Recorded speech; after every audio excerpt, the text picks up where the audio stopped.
Барлықтарыңызға сәлем, менің есімім Фируза, мен мемлекеттік қызметтер бойынша эксперт боламын, сіздердің мемлекеттік қызметтер бойынша көмекшілеріңізбін.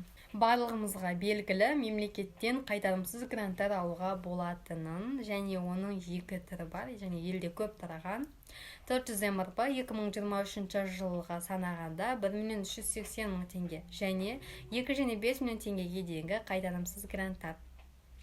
Біз бүгін 2 және 5 миллион теңгеге дейінгі қайтарымсыз гранттармен танысатын боламыз. 2 және 5 миллион теңгеге дейінгі қайтарымсыз гранттардың биыл 2023 жылы талаптары күшейді. Енді сіздермен оның шарттарымен таныстыра кетсем, оған қатысу үшін 21 жастан зейнетке дейінгі жастағы Қазақстан азаматшалары қатысу мүмкіндіктеріңіз бар. Және осы грантқа қатысушыларға бизнес бастау орталығынан сертификат алу, яғни сертификатты болу міндетті деп шарттары өзгеріп жатыр. Бұл негізі 400 МРП грантына ғана міндеттелген болатын, бірақ биыл осындай өзгеріс шықты. Бірақ бұл өзгерістің өзгеруі мүмкін, немесе алып тастауы мүмкін мүлде. Өйткені көп басқа да адамдарға сай келмейді. Алғашқы жарна. Бұл грантқа қатысу үшін білесіздер, алғашқы жарна құйылуы шарт. Яғни былтыр 2022 жылы 10% жарна болған болатын, ал биыл 20% жарна болып өзгерді. Яғни шартына өзгерістер ұшыраған биыл.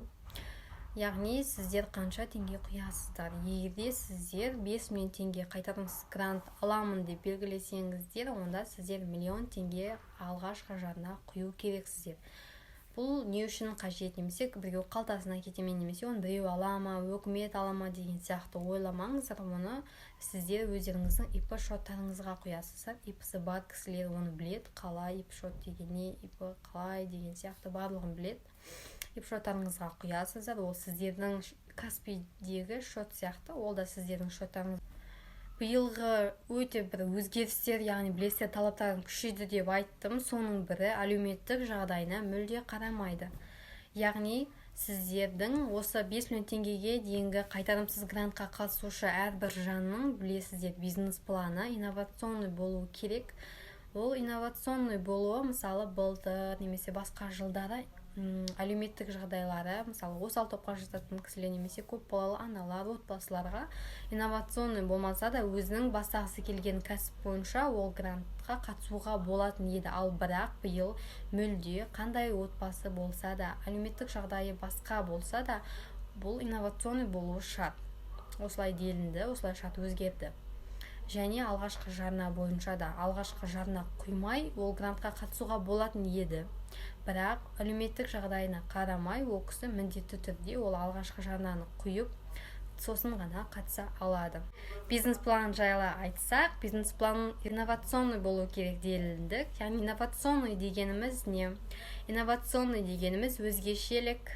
Яғни сіздің тұрғылықты жеріңізде жоқ кәсіпті ашу. Жоқ болмаса да ол кәсіптің сіздердің басқа да конкурент адамдарыңыздан өзгеше болуы міндетті.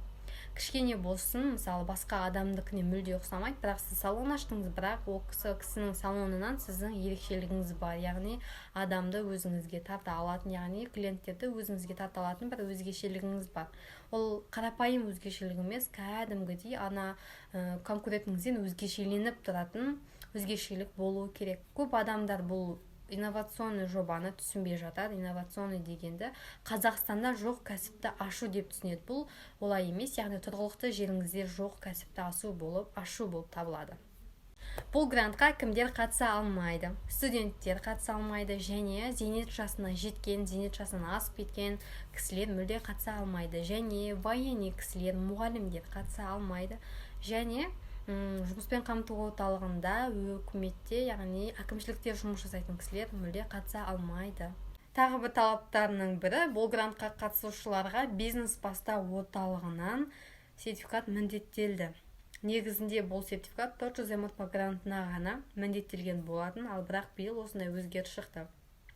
Сіздерге бір көмегім тисін деп, мен сіздерге описанияға бір ссылка қалып кетемін. Осы ссылка арқылы сіздер 2 апта уақыттарыңызды құртпай сертификатты, бизнес бастау орталығынан сертификатты осы ссылканы басу арқылы сол кісіден ала аласыздар.